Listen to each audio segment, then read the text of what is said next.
Hey everyone, it's John here from RPO Hockey, back with another video. And today's video is going to be my Habs offseason targets, whether it's through trade, free agency, offer sheet maybe. So we're going to look through those potential targets. And of course, if you are here, please do subscribe, drop a like, and leave your thoughts in the comment section below. I will be making a lot more content, Habs content, of course. So thank you for watching. I do want to start with, I would say, if not their biggest need, one of their biggest needs, which is their backup goalie spot. And I already made a video talking about potential targets for their backup spot, but I wanted to mention my three favorite, and that would be Thomas Greiss, Yaroslav Halak, and Anton Khudobin. So I think if you're looking at Halak, bringing him back to Montreal, or Khudobin, who's been consistent as a backup in Dallas, or a guy like Thomas Greiss, who's been like a 1B situation for the last few years for the Islanders. So I think those three are very legit options.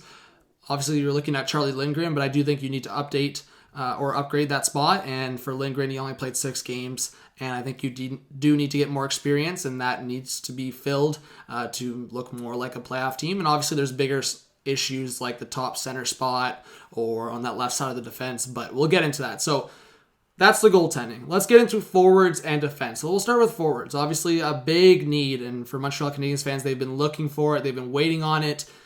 Kotkaniemi, it just doesn't seem like he will fit that top center spot. I mean, unless he goes through drastic changes. Nick Suzuki is just not there yet. And is he going to be a centerman? Is he going to be a winger? We saw a lot of both from him this year. And I think if you're talking about a guy like Deneau, he's played great for the Montreal Canadiens, but he's just not that. And could he be traded? Could Petrie be traded? Could Tatar be traded? Could that value be there for next year? And for a guy like Domi, who needs a contract. So there's just different options for the Montreal Canadiens. But for options to look out for, I think Ilya Kovalchuk could be an option to bring back. You're talking about getting that asset, trading him at the deadline, and he loved it in Montreal. He succeeded. He thrived in Montreal. So I think bringing Kovalchuk back on a short-term deal could very well work for the Canadiens, and obviously that's a winger. Taylor Hall is, obviously a hot take, but I think if you're talking about teams that have somewhat of cap space and teams that have flexibility and teams that lack a star, that's the Montreal Canadiens. I've always said, I think what works for the Canadiens and when they play well is because of their depth. You're talking about all three lines of their top 9 going, even sometimes their fourth line's contributing, and they just have a lot of depth in terms of their lineup. I think obviously another big issue is guys stepping up. I think Kotkaniemi needed that development. He went down. Paling needed that development. Hopefully those guys are ready to step back in. But in terms of Taylor Hall having that big star, again, Taylor Hall, I think a lot of people are kind of tagging him as overrated, and if he was to go into free agency, probably overpaid. Again, for the Montreal Canadiens, it depends the fit. If you're trying to get that young centerman or big number 1 centerman and pay a centerman that money, then you're not going to commit 9, 10, 11 to Taylor Hall. Because I think we can all agree, if we were looking at what Panarin got, again, Panarin, I think, going forward is going to be a better player than Taylor Hall. But what I'm saying is, in the open market, Taylor Hall is definitely going to, if he wants to make decisions, again, I think this break and what's going on in the world right now definitely affects the league and how much players are going to get paid. And if we're talking about goaltending, I think this is a whole different video. Braden Holtby's in trouble for that. But for Taylor Hall, I still think he's going to get at least like $9 million, maybe even over $10 million. So Taylor Hall, he's put up points over obviously a struggling year this year. But I do think in terms of if it's on the lower part of that spectrum in terms of cap, I think the Montreal Canadiens could be a team that's interested in him. And I think in terms of centerman, again, it's tough because I think if you're talking about what Bergevin's looking for, you're not bringing in a guy that's like in his 30s and only going to be around for a couple of years. The Montreal Canadiens are retooling and they're looking ahead. So they're trying to bring a guy that will grow with them and is somewhat already established. And I think a couple options could be a few of the RFAs, whether that's Matthew Barzal, Pierre-Luc Dubois, or somewhat of a hot take, Anthony Cirelli. I think Cirelli is an interesting one because I don't think he's going to be a first-line centerman. I don't think he might be a second-line center. I think the potential is there. On pace for over 50 points, and he's only 22 years old. So the potential of being a top 6 player is there. But I'm talking about Dubois and Barzal. Both still have a lot of potential, and both can turn out to be, I could say, top-line centermen. Again, I think Dubois is more of that two-way. Barzal is more of that explosive speed, and I really like both players. What would it come down to? If we're talking about the 4 first-round picks, like that, I don't think is worth it. But then again, if it's under that and it's the next level of compensation, then I think the Columbus Blue Jackets and Islanders would match that. So Is it an offer sheet or is it a trade?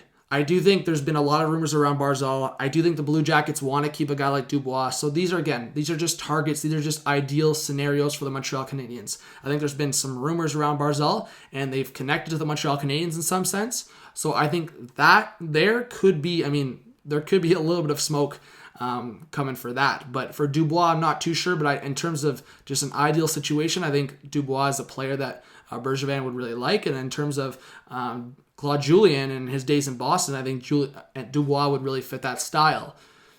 For Cirelli, I think it's more of the situation of the Lightning and can they afford to keep him in terms of what Cirelli. I mean, I think obviously it would have to be a bridge deal for the Lightning to be able to afford Cirelli. I mean, we're talking about on pace for over 50 points.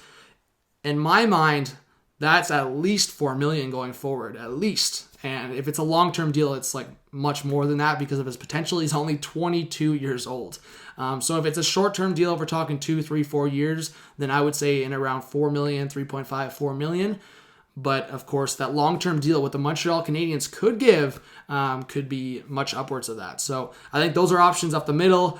Some winger options past obviously Kovalchuk and Hall, but again, that is definitely a big target to have. Evgeny Dadonov and Mike Hoffman. I think those are both options. And I think only one of them might be available because if I'm looking at the Florida Panthers, I think they're going to try to keep one of them. And I'll just give a little bit of insight. I've talked to people and I've read enough to know that I don't think Hoffman wants to return to Canada and play for a Canadian team. And considering that he played for Ottawa, and Montreal's not too far from Ottawa.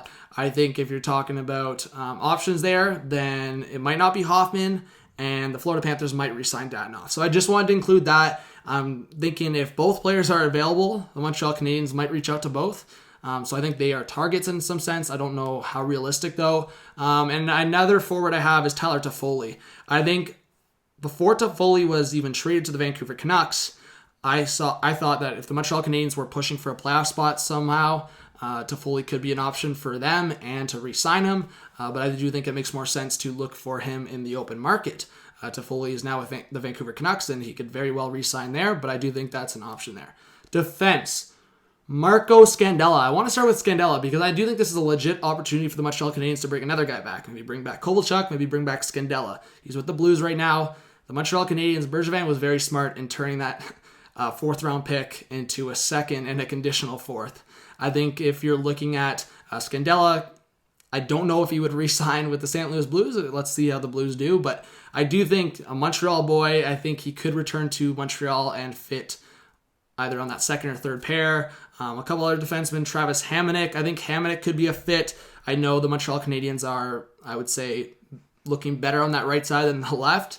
And I think there's going to be changes on that left side. But I think if you're talking about overall fit and what kind of defenseman they need, I think Hamonic's there. Hayden Fleury, I've heard some rumors around Hayden Fleury and the Montreal Canadiens. TJ Brody again on that left side. I don't know exactly the fit there. And Eric Gustafsson. So Eric Gustafsson, more offensive. TJ Brody, more offensive. You're not really getting those defensive responsibilities from those guys. But overall, I think two hot takes would be Tyson Barrie and Torrey Krug there as well. They are there as well. I think Torrey Krug, again, smaller guy, but he does bring that physical aspect, so maybe he's a fit on that left side. And Tyson Barrie. So I think Tyson Barrie, Torrey Krug, they're hot takes in terms of the cap and what they could be, but I do like the options there for the Montreal Canadiens. TJ Brody, Eric Gustafsson, I think would be a bit cheaper. But yeah, thank you for watching. Sorry, I just wanted to rip through it. I know there are a lot of players, and obviously some are more realistic than others, but thank you for watching. Please subscribe if you are new. Smash that like button. Leave your thoughts in the comment section below. Which players do you like for the Montreal Canadiens coming in this offseason? And thanks for watching. All right. Peace out.